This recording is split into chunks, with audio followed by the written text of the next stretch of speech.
Bulletin में सबसे पहले आपको खबर दें, चेयरमैन पीटीआई इमरान खान की हॉर्स ट्रेडिंग में मुलविस होने से मुतालिक मुबैना ऑडियो लीक मंजर आम पर आ गई है।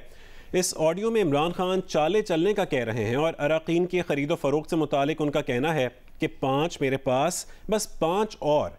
इमरान खान का कहना है कि ऐसा मत सोचें कि सब खत्म हो गया है, मैं अपनी तरफ से कई चालें चल रहा हूं जो मैं पब्लिक नहीं कर सकता, 5 तो मैं खरीद रहा हूं। ये भी कहा कि उन्होंने ये मैसेज देना है कि वो जो 5 हैं ना, वो बड़े अहम हैं। इमरान खान अपनी गुफ्तगू में ये भी कह रहे हैं कि इसको कहें कि अगर वो हमें 5 सिक्योर कर देना, वो वाला 10 हो जाएंगे तो ये गेम हमारे हाथ में आ जाएगा। इमरान खान ने कहा है कि इस वक्त कौम अलार्म हुई है, लोग चाह रहे हैं कि किसी तरह हम जीत जाएं, तो इसमें कोई फिक्र ना करें कि ये ठीक है या गलत है। कोई भी हरबा हो, एक भी कोई अगर तोड़ देता है तो इससे बहुत बड़ा फ़र्क पड़ जाए। इसी पर हम बात करेंगे। इस वक्त सीनियर सहाफ़ी और तज्ज़ियाकार हमारे साथ मौजूद हैं। शाहज़ेब खानज़ादा साहब, सलीम साफ़ी साहब ने हमें ज्वाइन किया है, मज़हर अब्बास साहब हमारे साथ मौजूद हैं और मुनीब फ़ारूक हमारे साथ मौजूद हैं। चेयरमैन पीटीआई इमरान खान की हॉर्स ट्रेडिंग में मुलविस होने से मुतालिक मुबैना ऑडियो लीक मंजर आम पर आ गई है। इस ऑडियो में इमरान खान चाले चलने का जिक्र कर रहे हैं और अराकीन की खरीदो फरोख्त से मुतालिक उनका कहना है कि 5 मेरे पास, बस 5 और। इमरान खान का कहना है कि ऐसा मत सोचें कि सब खत्म हो गया है। शाहज़ेब खानज़ादा साहब हमारे साथ आ गए हैं। शाहज़ेब, अगर आपको आवाज़ आ रही है तो MNAs की मुबैना खरीदो फरोख्त से मुतालिक जो खान साहब की ऑडियो सामने आई है, क्या कहेंगे इस पर? हॉर्स ट्रेडिंग एक ऐसा मामला है जिस पर बड़ा ही असूली और सख्त मौक़िफ़ रहा है खान साहब का, मुखालफत करते रहे हैं वो। ये खान साहब का ज़ाहिर उसूली मौक़िफ़ तो वो हर चीज़ पर बताते हैं अपना, मगर हमें नजर आया है क्योंकि फॉलो फेल में तजाद होता है। जिस चीज़ के लिए वो दूसरों पर इल्ज़ाम लगा रहे होते हैं वही काम उसी वक्त वो खुद भी कर रहे होते हैं, या फिर उन्होंने माजी में किया होता है या फिर वो मुस्तकबिल में कर देते हैं। अभी जो ऑडियो है ज़ाहिर इसकी तहकीक होनी चाहिए ताकि पता चल सके, इसके मंदिर के हवाले से पूरी की पूरी तहकीक होनी चाहिए। मगर जो फेस ऑफ इट नजर आ रहा है वो यही है कि वो अपनी हुकूमत जिताने के लिए गालिबन ये पुश कर रहे हैं पार्टी को कि आप हिम्मत ना हारें, और इस वक्त गलत सही कुछ नहीं है, जो भी कर सकते हैं करें। 5 महीने खरीद लिए हैं, बाकी भी खरीदें ताकि हम अपनी हुकूमत बचा सकें। 48 घंटे बहुत अहम है, यानी आखिर तक वो किसी भी तरीके से कुछ भी खरीदो फरोख्त करके अपनी हुकूमत बचाने की कोशिश कर रहे थे। और हमें ये तो नजर आई गया है और पार्टी के रहनुमाओं ने कंफर्म कर दिया है कि उस वक्त इमरान खान साहब ने ये कहा था कि एस्टैब्लिशमेंट ने उनसे रब्ता किया था और 3 ऑप्शन दिए थे, मगर अभी गुज़िश्ता दिनों फवाद चौधरी साहब ने कंफर्म कर दिया कि एस्टैब्लिशमेंट ने नहीं हमसे रब्ता किया था, हमने एस्टैब्लिशमेंट से रब्ता किया था और उन्हें पैगाम भिजवाया था कि इन 3 में से कोई एक ऑप्शन के हवाले से बात हो सकती है, मामलात हो सकते हैं और किस तरीके से बात चल सकती है। तो खान साहब जो हैं वो दूसरों पर, आपको ये भी याद होगा कि ये खरीदो फरोख्त करने पर वो कहते हैं कि जी ये भी एक शिर्क समझता हूं मैं इसे। वो दूसरों पर जिस शिर्क का इल्जाम लगाते हैं वही काम वो खुद भी कर रहे होते हैं, जैसा कि उनकी हमेशा से मिसाल नजर आई है।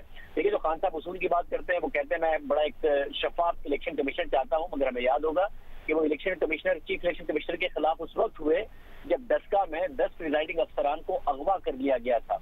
अगवा कर लिया और उसके बाद रिपोर्ट तहरीक इंसाफ के खिलाफ आ गई तो इलेक्शन कमिश्नर के खिलाफ हो गए, और जब से वो मुसलसल यही बयानियां बना रहे हैं कि ये पिता हुआ है। और फिर फॉरेन फंडिंग केस का भी फैसला हमने देखा कि उससे पहले उन्हें नजर आ गया था दसका के बाद कि हमारे इसमें फैसला नहीं देगा।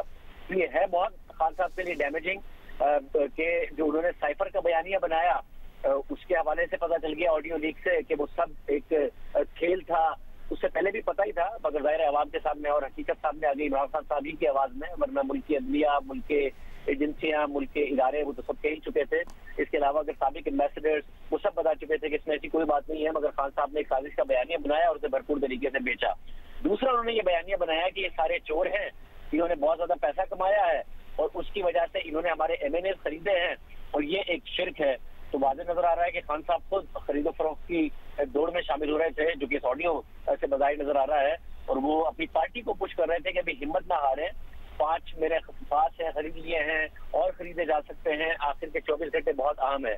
तो इमरान खान साहब की जो उसूलों की साफ शफाफ जो सियासत वो कहते हैं कि हमारी है, हमें दंड में नहीं पड़ते, वो तो नजर आता ही था। जिसको डाकू कहते थे पंजाब का चीफ मिनिस्टर बना दिया, उनके सारे केसेस भी माफ कर दिए, अपने केसेस पर पेशरफ नहीं होने दी, मालम जब्बा हो, पिशावर BRT हो, उस पर स्टे ऑर्डर्स ले लिए। तो खान साहब की सियासत में ये जो एक मुनाफिकत है वो तो नजर आती थी कि वो जो कहते हैं करते कुछ और हैं, इक़्तिदार में रहने के लिए वो कुछ भी कर सकते हैं, इससे और वाज़ेह हो रहा है।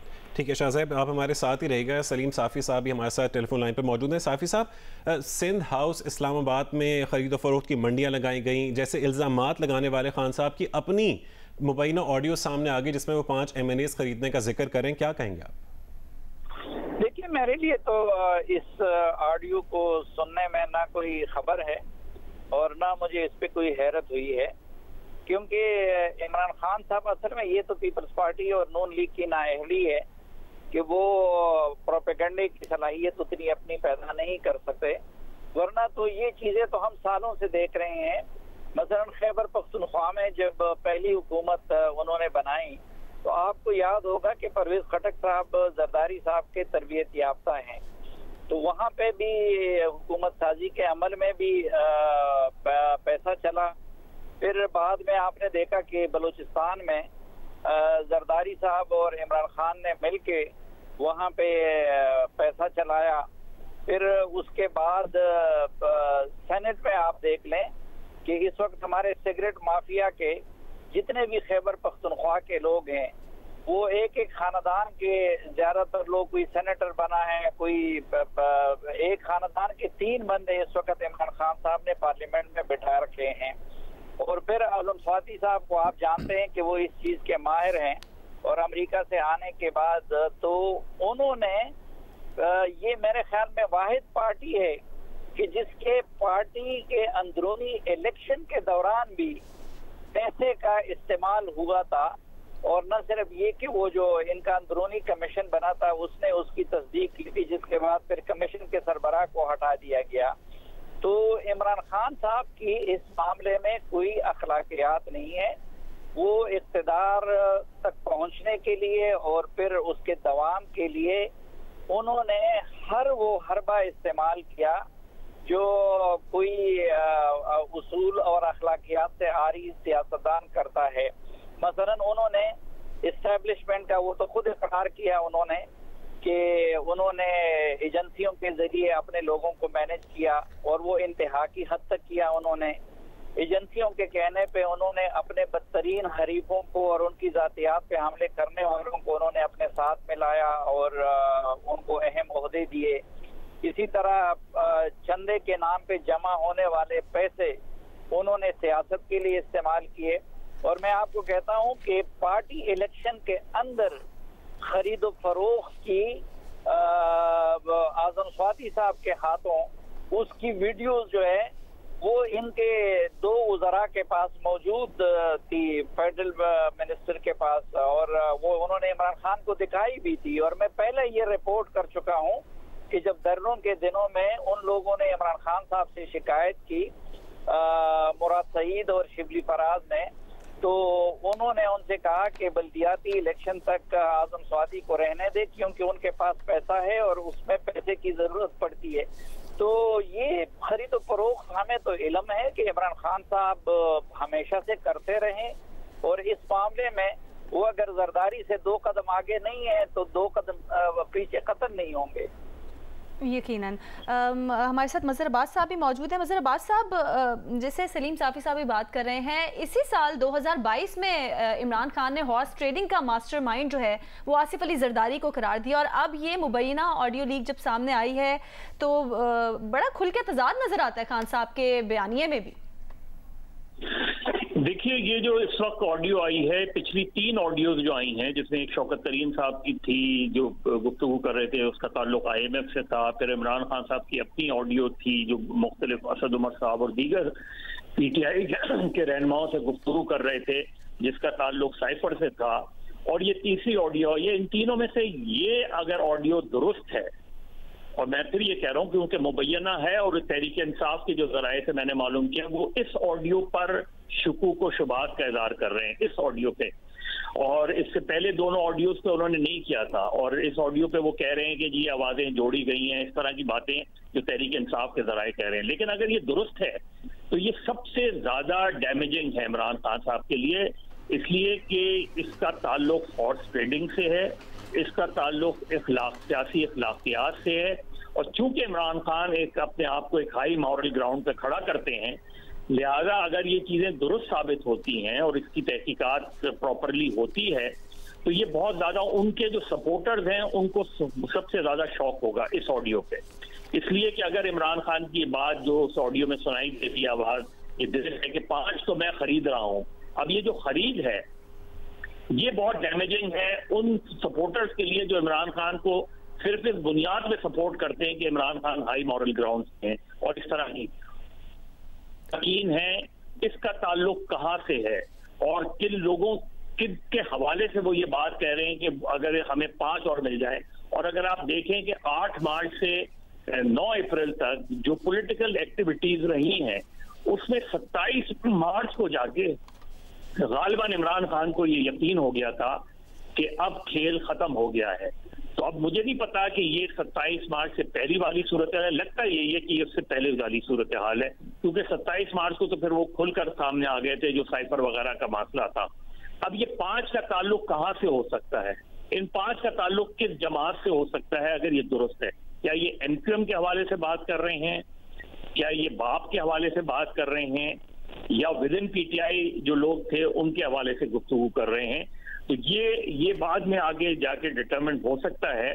और कौन इनको हैंडओवर करे, ये भी बड़ा अहम नुक्ता है कि वो किसकी तरफ इशारा कर रहे हैं। तो अभी तो इसको इस्टेब्लिश होना है कि ये ऑडियो अगर दुरुस्त साबित होती है, क्योंकि जिस तरह मैंने कहा कि गालिबन फवाद चौधरी साहब का भी कोई ट्वीट चला है कि उन्होंने इस पे शक शुकूक व शुबात का इजहार किया है, लेकिन इसकी तहकीकात के नतीजे में अगर ये मालूम ये इस्टेब्लिश हो जाता है कि ये इमरान खान की आवाज तो इमरान खान साहब की लग रही है और जो गुफ्तगू हो रही है वो उसका पीरियड भी वही लग रहा है, अदम एतमाद वाला की तहरीक का पीरियड लग रहा है। तो ये देखना बहुत जरूरी है कि ये चीजें, क्योंकि पाकिस्तान की सियासत में वैसे हॉर्स ट्रेडिंग तो होती रही है, लेकिन इमरान खान चूंकि इसके खिलाफ बहुत ज्यादा बोलते रहे हैं, बहुत ज्यादा लड़ाई लड़ते रहे हैं, खैबर पख्तूनख्वा में भी उन्होंने 2013 में गालिबन अपने एमपीएस को निकाला था, तो ये अगर इस्टेब्लिश होता है तो मेरा ख्याल है ये सबसे ज्यादा इमरान खान साहब को डैमेज करेगा। जी बिल्कुल, अहम नकात आपने उठाए। मजहर साहब आप हमारे साथ ही रहेगा, सलीम साफी साहब, शाहज़ेब खानज़ादा साहब हमारे साथ ही रहेगा। पीटीआई चेयरमैन इमरान खान ने माजी में हॉर्स ट्रेडिंग को सबसे बड़ा गुनाह करार देते हुए उसे शिर्क करार दिया था। उन्होंने कहा था कि ये शिर्क है कि आप अपने ज़मीर को लालच और पैसे के जरिए बेचते हैं। आइए आपको सुनाते हैं। ये भी एक शिर्क है। आप अपने जमीर को जब बेचते हैं, लालच को पैसे देके आपको खरीदता है, ये जो अभी बिके हमारे लोग भेड़ बकरियों की तरह, ये भी शिर्क है। शाहज़ेब खानज़ादा साहब, आपने इसका जिक्र पहले भी किया था, ये अब हम क्या कहें कि खान साहब करें तो क्या हलाल हॉर्स ट्रेडिंग है? और इनके पार्टी रहनुमा जो इन्हें डिफेंड करते थे, अब किस तरह से खान साहब के इस इकदाम को डिफेंड करेंगे? देखिए, जो मदर साहब बात कर रहे हैं, अब जाहिर है कि जो खान साहब के अगर लोग कह रहे हैं कि इसको जोड़ तोड़कर किया गया, इसकी तहकीक होनी चाहिए, मगर ये बात भी याद रहे कि शौकत तरीन साहब की जब ऑडियो आई थी तब भी उन्होंने ये कहा था कि इसको जोड़ा तोड़ा गया है, जब और दोनों ऑडियोज के हवाले से। और अब भी इनका मौका यह था कि शहबाज शरीफ की ऑडियो साबित हो गई है, मगर जो दीगर ऑडियोज में जोड़ा तोड़ा गया है। मगर इसके बावजूद तहरीक इंसाफ के दावे अपनी तरफ इसकी तहकीक तो होनी चाहिए कि इसको जोड़ा तोड़ा गया है और ये किस किस्म की ऑडियो है। तो देखें, खान साहब सिर्फ और सिर्फ साहब कह रहे थे कि उनकी लड़ाई रही है। खान साहब सिर्फ और सिर्फ हमने देखा है कि बयानात की हद तक उनकी लड़ाई रही है। जो साफी साहब ने बातें की, एक तो वो सारी की सारी रिकॉर्ड पर है, मगर साथ में ये बात याद रहे कि जब तहकीक हुई और तहकीक के बाद ये साबित हुआ कि इंट्रा पार्टी इलेक्शन में पैसे चले हैं, तो इमरान खान साहब ने खुद ने जस्टिस बदियुद्दीन को लगाया था इस काम के लिए और जस्टिस बदियुद्दीन साहब को निकाल दिया ये रिपोर्ट देने पर जब वो अपने मौके पर कायम रहे। इसके अलावा हमने देखा कि अभी पिछले सेनेट इलेक्शन में खान साहब ने इल्जाम लगाया कि 70-70 करोड़ रुपए चल रहे हैं और उनकी बलूचिस्तान से पार्टी ने इल्जाम लगाया कि एक शख्स है तो ये 70 करोड़ रुपए चला रहे हैं और हमने इमरान खान साहब को बता दिया है। और खान साहब ने उनके बताने पर वो इल्जाम लगाना शुरू कर दिया। बाद में पता चला कि खान साहब ने सेनेटर कादिर साहब को टिकट दे दिया है और बलूचिस्तान की जमात ने बताया कि इन्हीं के बारे में तो हमने कहा था कि ये 70-70 करोड़ रुपए चला रहे हैं। फिर जब शोर मचा तो उनसे टिकट वापस ले लिया, मगर अपने एमपीएस को ये कह दिया कि आजाद हैसियत में लड़ेंगे और इनको वोट दे देना। और फिर जब वो सेनेटर मुंतखब हो गए तो इमरान खान साहब ने खुद ने उन्हें बनी गाला बुलाकर तहरीक इंसाफ का झंडा पहनाया और पार्टी में शामिल कर लिया। तो खान साहब की तो पूरी हिस्ट्री है इस मामले में कि वो कहते कुछ है और करते कुछ है। तो उनकी जितनी भी हॉर्स ट्रेडिंग के हवाले से लड़ाई है वो सिर्फ बयानात की हद तक है। 2018 में भरपूर हॉर्स ट्रेडिंग करने की कोशिश की गई, किस तरीके से एमएनए शामिल किए गए, किस तरीके से जहाज चले, किस तरीके से उनकी पंजाब में हुकूमत बनाई गई। तो ये सारे के सारे मामला ऑन रिकॉर्ड हैं। इसके अलावा 2018 से पहले बलूचिस्तान में किस तरह नून लीग की हुकूमत गिराई गई, बलूचिस्तान अवामी पार्टी बनाई गई, ये सब क्या बगैर पैसे चले और लोगों के जमीर जागने से हो रहा था। तो ये सबको ही पता है। उसके खान साहब ये मौका कुछ और लेते हैं उसके बाद हकीकत कुछ और होती है। ये ऑडियो के लिए डैमेजिंग जरूर है, इस हद तक कि आवाम सुन लेगी, तहकीक हो जाए तो पता चल जाएगा कि जरूरत है और किस हद तक या जोड़ तोड़ कर तो नहीं बनाई गई है। अदरवाइज इमरान खान की सियासत को आया है और गवाह है इस बात की कि खान साहब का कोई उसूल है नहीं जोड़ तोड़ की सियासत में और हॉर्स ट्रेडिंग में। मुनीब का भी पॉइंट ले लेते हैं। मुनीब, पहले साइफर और फिर अब हॉर्स ट्रेडिंग से मुतालिक ये मुबैना ऑडियो लीक्स जो सामने आई हैं, कितना खतरनाक हो सकती हैं ये इमरान खान के लिए? बहुत शुक्रिया आपका। देखिए, दो बातें हैं। एक तो ये कि इमरान खान साहब के हवाले से अब अगर आप इस ऑडियो को सुने, हम इसकी वेरासिटी के ऊपर अभी कुछ नहीं कह सकते कितनी ऑथेंटिक है, क्या ये एडिटेड है नहीं है, क्योंकि कुछ दोस्त तहरीक इंसाफ के समझते हैं कि इसके अंदर एक ऑडियो जंप आता है। अब वो तो खैर जब चेक होगा तभी पता लग सकता है, लेकिन अगर इसको as it is on the face of it लिया जाए तो मुझे इसको सुन के भी हैरानी इसलिए नहीं हुई कि मुझे समहाउ अंदाजा है कि इमरान खान साहब जो जाहिरी तौर पर प्रोफेस करते हैं वो तो बड़ी असूलों की सियासत, और जिस तरह ने फिर उन्होंने मजहबी टच भी अब ले आए हैं अपनी सियासत के अंदर, लेकिन वैसे वो सियासी तौर पर बड़े कट थ्रोट इंसान है और इसी पर बिलीव करते हैं कि अपने बाय हुक और बाय क्रुक अपने मुखालिफ को हराया जाए, बेशक उसके लिए झूठ का सहारा लेना पड़े, बेशक उसके लिए जिस तरह इस ऑडियो में जाहिर है कि कोई किसी का जमीर भी खरीदना पड़े, पैसे देने पड़े, कुछ करना पड़े, कुछ जो कन्वीनियंट हो वो करेंगे, जो दुरुस्त है उसको इतना खातर में नहीं लाएंगे। तो मेरे लिए ये कोई हैरानी की बात नहीं है, ये पावर पॉलिटिक्स है। इमरान खान साहब की जमात भी उतनी ही अच्छी और या उतनी ही बुरी है जितनी के बाकी जमातें हैं। और हाँ, ये जरूर है कि इमरान खान साहब ने जो एक फसाड क्रिएट कर रखा है अपनी जमात के इर्द गिर्द, और जो उनके दीगर रुफका हैं उस जमात के, उनके साथी जो ये समझते हैं कि मैं समझता हूँ, हमेशा मैं कहता हूँ कि वो एक सिंड्रोम में मुब्तला है कि हम बहुत नेक लोग हैं, हम बहुत बाकी सबसे ज्यादा बेहतर हैं, हमारा लीडर बिल्कुल शफाफ और साफ शफाफ आदमी है। तो जो जो मामलात इमरान खान साहब के हवाले से खुले हैं और इस ऑडियो लीक की तवज्जुह से जो पहले बातें आई हैं उनसे साबित होता है कि इमरान खान साहब की सियासत न सिर्फ बेरहम है बल्कि उसके अंदर किसी किस्म की उसूल को आप वो मद्देनजर नहीं रखेंगे, और उसकी मैनिफेस्टेशन इस ऑडियो से भी होती है। बल्कि अब तक की पाकिस्तान में मैं समझता हूँ कि जो सबसे हिला देने वाली ऑडियो थी वो शौकत तरीन साहब की थी। यानी उन्होंने इस बात को, जाहिर बात है इमरान खान साहब का भी यही ख्याल है और वो जमात भी उनकी यही समझती है कि इससे कोई फर्क नहीं पड़ता कि रियासत को नुकसान पहुंचे, मुल्क को पहुंचे, हमने अपने जो लीडर है हमारा वो हमारी रेड लाइन है। जबकि किसी भी सियासी शख्स के लिए, किसी भी सियासतदान के लिए, किसी भी पार्टी सरबराह के लिए पाकिस्तान रेड लाइन होना चाहिए, उसकी अपनी जात नहीं। किसी भी जमात के लिए पाकिस्तान रेड लाइन होना चाहिए, उस जमात का सरबराह नहीं। लिहाजा जो इमरान खान साहब ने किया है और जो इस ऑडियो से बादियो नजर में समझ आ रहा है वो यही कि इमरान खान साहब भी उतनी ही बेरहम और घिनौनी पॉलिटिक्स में इन्वॉल्व थे। वो चाहते थे ये मामला किसी तरह पलट जाए और लोगों के जमीर खरीद लिए जाए, जो बिक रहे थे कहीं और उनके मुताबिक उनका जमीर दोबारा बाय बैक किया जाए।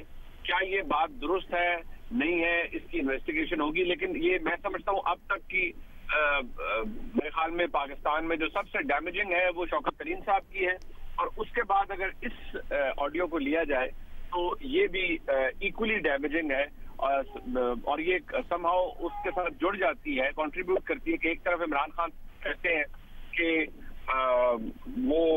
उन्होंने साइफर को इस्तेमाल किया, पूरे पाकिस्तान के सामने, पूरी दुनिया पाकिस्तान को मजाक बनाया, और साथ ही फिर उन्होंने जब ये काम भी किया तो उससे जाहिर होता है कि उनकी सियासत में भी उसूल का लेना देना दूर तक नहीं है और वो ऐसे ही इतने ही बेरहम है अपनी सियासत के अंदर और उसकी एग्जीक्यूशन के अंदर। कम से कम ये फसाड तो अब खुलता हुआ नजर आ रहा है या टूटता हुआ नजर आ रहा है। मुनीब साहब की यही बात असूल और सियासत वाली सलीम साफ़ी की तरफ लेकर बढ़ते हैं कि ठीक है या गलत कोई भी हरबा हो आजमाएंगे, और इससे पहले साइफर पर खेलना वाली बात, तो ये दोनों बातें दिखा रही हैं कि सियासत इमरान खान साहब के लिए मुकद्दम है हर उसूल पर, तो उनके अपने सपोर्टर्स के लिए कितना परेशान कौन है साफ़ी साहब?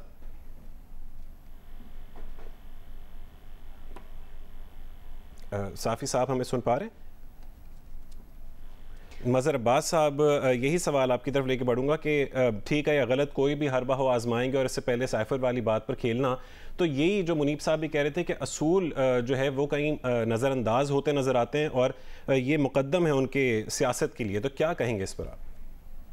देखिए, इमरान खान की सियासत को अगर आप सरसरी जायजा लें तो 2011 का अगर देखें, जब उनका सबसे बड़ा जलसा हुआ था मीनार पाकिस्तान पे, तो उस वक्त जो उनके पास क़यादत थी और उस वक्त जो लोग थे वो लोग थे जिनको प्योरली पीटीआई का कहा जाता था। लेकिन उसके बाद उनकी सियासत में टर्न अराउंड आया, और उसके बाद एक सबसे पहली तब्दीली जो आई उनकी सियासत में वो ये आई कि उन्होंने दूसरी जमातों के लोगों को पार्टी में लेना शुरू किया, जिसपे रेजिस्टेंस हुई, और हामिद खान उनमें से पहली आवाज थे जिन्होंने रेजिस्ट किया था इस चीज को। और फिर एक कमेटी बनाई गई थी जिसने ये तय किया था कि जी नहीं देखेंगे, अगर कोई उनका टेंटेड बैकग्राउंड है तो उनको नहीं लें। लेकिन उसके बाद वो चीज भी खत्म कर दी गई, और फिर जो भी पार्टी में आता रहा उसको लेते गए, जिसमें आपने बाद में देखा फिर जो कंट्रोवर्सी हुई जहांगीर तरीन की, जिसकी सलीम साफी बात कह रहे थे 2013 के पार्टी इलेक्शंस की, उसमें जस्टिस वजीउद्दीन अहमद जो उनके सरबरा पार्टी इलेक्शन कमीशन के चेयरमैन थे, उनसे मैंने जाती तौर पे खुद गुफ्तगू की थी, तो उन्होंने कहा था मैंने इमरान खान साहब के सामने पूरे सबूत रख दिए थे, और उसमें खास तौर पे पेशावर के हवाले से उन्होंने कहा था कि किस तरह पैसे दिए गए, किस तरह।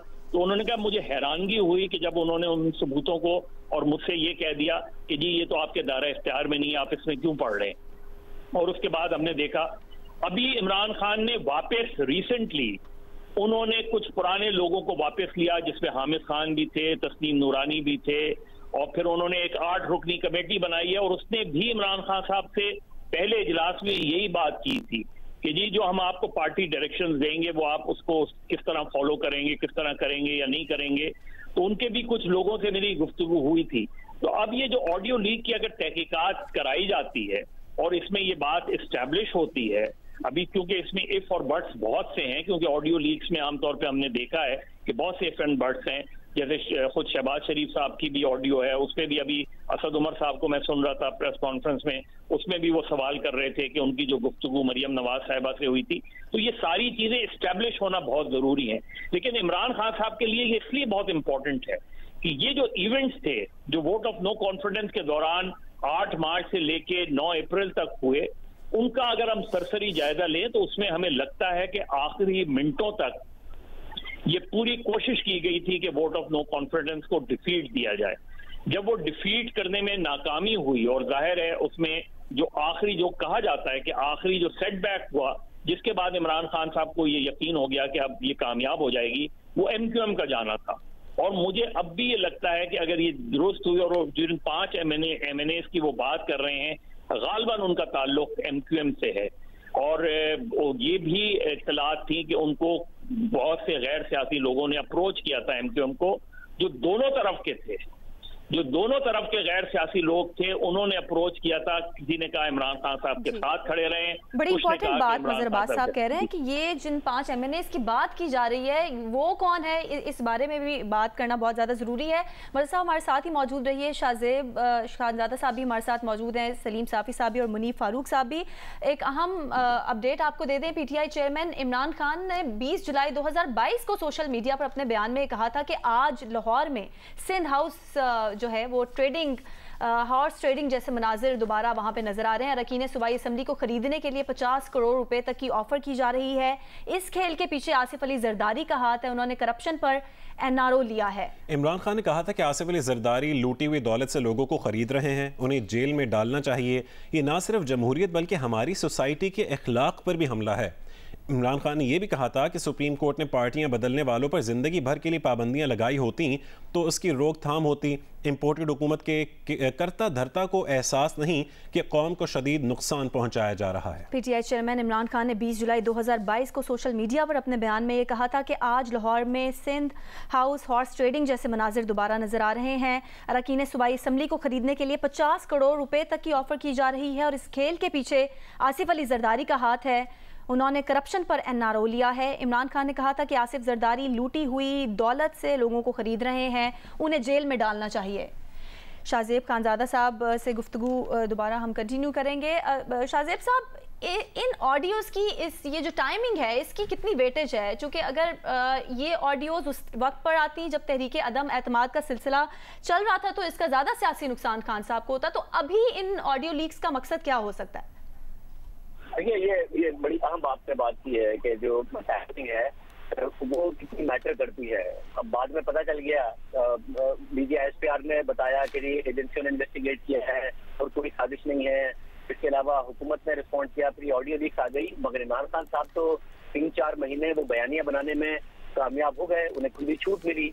फौजी तर्जुमान की तरफ से भी काफी देर से डिनायल आया साजिश के हवाले से, और उसके बाद ये ऑडियो लीक्स भी बहुत देर से आई। तो खान साहब को 3-4 महीने मिले। अब आप बताते रहे उनके सपोर्टर्स को कि खान साहब तो गलत बयानी कर रहे थे, झूठ बोल रहे थे। वो वैसे ही एक कल्ट फॉलोइंग है, वैसे ही समझते हैं कि खान साहब झूठ बोलते ही नहीं है और खान साहब सही बोल रहे होते हैं। मगर क्योंकि टाइमिंग आपकी इतनी लेट हुई कि वो बयानियां बनाने में कामयाब हो गए, उनको खुला मैदान मिला बयानियां बनाने में।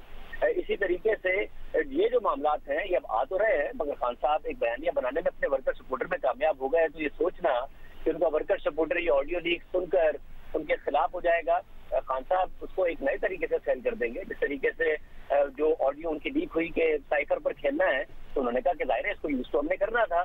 उन्होंने इंटरव्यू में कहा, उनके वर्कर सपोर्टर ने बाय कर लिया।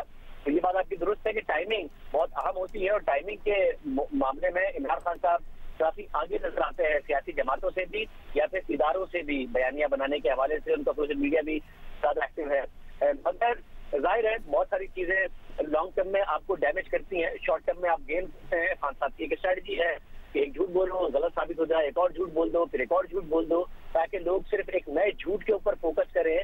मेरे जो पुराना झूठ है उसका पोस्टमार्टम करने का उनको वक्त ना मिले।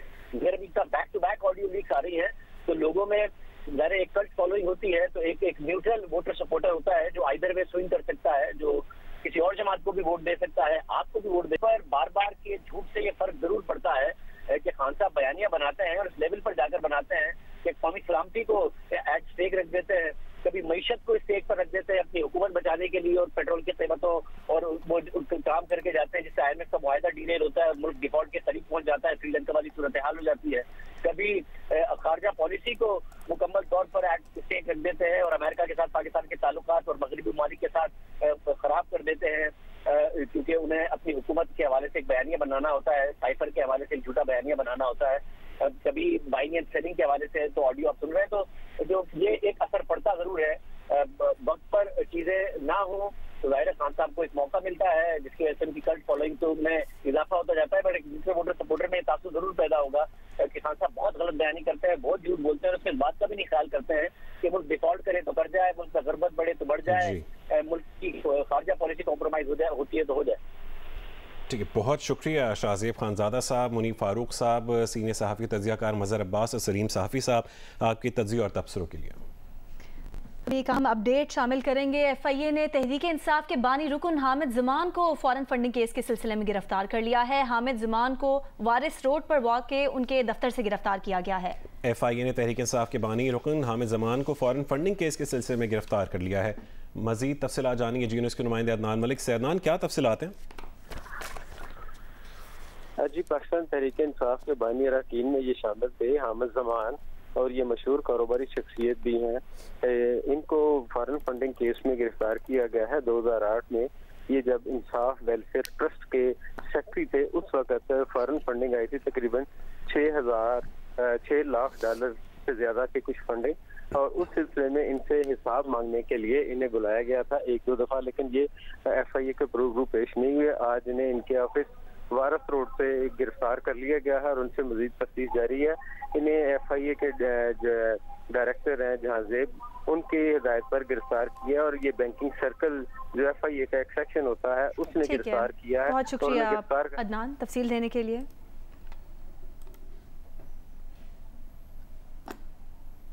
FIA ने सैफुल्लाह नियाजी को गिरफ्तार कर लिया है। ज़राए के मुताबिक इंसाफ ट्रस्ट के अकाउंट में 2013 में $6,25,000 आए। इंसाफ ट्रस्ट कवायद और ज़वाबित पर पूरा नहीं उतरता था। FIA ने सैफुल्लाह नियाजी को गिरफ्तार कर लिया है। ज़राए के मुताबिक इंसाफ ट्रस्ट के अकाउंट में 2013 में $6,25,000 आए। नुमाइंदा जियो न्यूज़ अयाज अकबर यूसुफ जई हमारे साथ मौजूद हैं, उनसे जानेंगे। अयाज, तफसील बताइए। जी बिल्कुल, चीफ ऑर्गेनाइजर पीटीआई जो हैं उनको एफआईए ने गिरफ्तार किया है। जरा एफआईए का दावा है कि उनके खिलाफ जो है वो तहकीकात जारी थी और उस हवाले से उनके पास ठोस सबूत आ गए थे। उसके बाद उन्होंने उनको गिरफ्तार करने का फैसला किया है। आज सुबह ही कुछ देर कबल जो है इस्लामाबाद से उनको इस्लामाबाद जो जोन है उन्होंने गिरफ्तार किया, इस्लामाबाद एफआईए जोन ने। इस हवाले से मजीद अब तफसीलात जो हैं वो एफआईए अभी तक हमारी किसी जिम्मेदार आदमी से इस हवाले से तफसीलात के हवाले से उन्होंने अभी तक कोई दावा नहीं किया कि किस केस में स्पेसिफिकली और किस एफआईआर के तहत इनको गिरफ्तार किया गया है। लेकिन एफआईए जराये ने हमें कंफर्म किया कि एफआईए इस्लामाबाद जोन ने जो सेनेटर सैफुल्लाह नियाजी जो चीफ ऑर्गेनाइजर भी हैं पाकिस्तान तहरीक इंसाफ के, उनको गिरफ्तार कर लिया है। इस हवाले से अभी एफआईए ने बाज़ाब्ता तौर पर कोई जो है ऑफिशियली कोई हमें जो है वो कंफर्मेशन नहीं दी, लेकिन जराये ने कंफर्म किया है कि इस वक्त वो गिरफ्तार करके जो है वो उनको एफआईए तहवील में ले चुकी है। कुछ दिन कबल जो है वो एफआईए स्पेशल साइबर क्राइम जो है उन्होंने इनके घर पर छापा भी मारा था और उनके घर से कुछ कागजात, लैपटॉप और दीगर यूएसबी डिवाइसेस जो है वो कब्जे में ली थी। यूसुफ ज़ई, बहुत शुक्रिया तफसीलात से आगाह करने के लिए।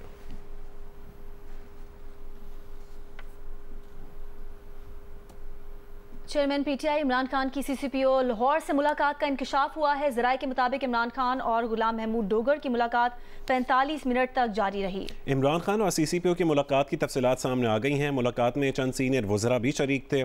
जराये का बताना है कि इमरान खान ने शाम 7:15 बजे सीसीपीओ लाहौर को ऐवान वज़ीर आला बुलाया। मुलाकात में 25 मई के वाक़े पर पुलिस एहलकारों पर मुकदमा दर्ज न करने पर गुफ्तगू की गई। नुमाइंदा जियो न्यूज़ अहमद फराज हमारे साथ मौजूद हैं, उनसे जानेंगे। अहमद, ये मुलाकात हुई, इसका इंकशाफ हुआ है, गुफ्तगू क्या हुई इस मुलाकात के अंदर? जी बिल्कुल जी, बड़ी ही अहम मुलाकात थी ये, और जिसके मुताबिक ये पता चला है कि इमरान खान ने सीसीपीओ लाहौर से ये मुलाकात की थी जब वो 90 चारा में मौजूद थे। और ये जो मुलाकात थी ये शाम 7:15 बजे हुई थी, जिस पर गुलाम महमूद डोगर को 90 पर बुलाया गया था। और मुलाकात में 25 मई के वाक़े पर पुलिस एहलकारों में मुकदमा न दर्ज करने पर गुफ्तगू हुई, और जिस पर ग्रीन टाउन में मुकदमा दर्ज हुआ था उन्होंने इमरान खान ने उनको शाबाश दी और नामजद मुलजमान की गिरफ्तारी पर भी गुफ्तगू हुई। इस मुलाकात में इमरान खान ने मुनहरिफ होने वाले 9 मुंतखब एमपी असद खोखे के खिलाफ कार्रवाई पर भी बातचीत की। और इस मुलाकात में जब ये बात हुई तो एक वजीर ने कहा कि इमरान खान को बताया कि असद की गिरफ्तारी की तैयारी थी लेकिन वो मुल्क से बाहर चले गए। मुलाकात में मौजूदा जो आईजी थे फैसल शाहकार, उनके मौजू पर भी गुफ्तगू हुई और खास तौर पर अलीम खान पर मुकदमा और गिरफ्तारी पर भी ये गुफ्तगू हुई। इमरान खान की जब सीसीपीओ को तबादले के बावजूद काम जारी रखने की हिदायत की और इमरान खान ने सीसीपीओ को शाबाश दी और कहा कि जब तक चाहेंगे आपसे काम लेंगे। और इस बारे में जब सीसीपीओ लाहौर गुलाम महमूद डोगर से बात हुई तो उनका ये कहना था कि वो मुलाकात बिल्कुल हुई थी, रूटीन मुलाकात थी और गपशप के अलावा उन्होंने सालगिरह की मुबारकबाद दी थी। बहुत शुक्रिया अहमद तफसील लेने के लिए।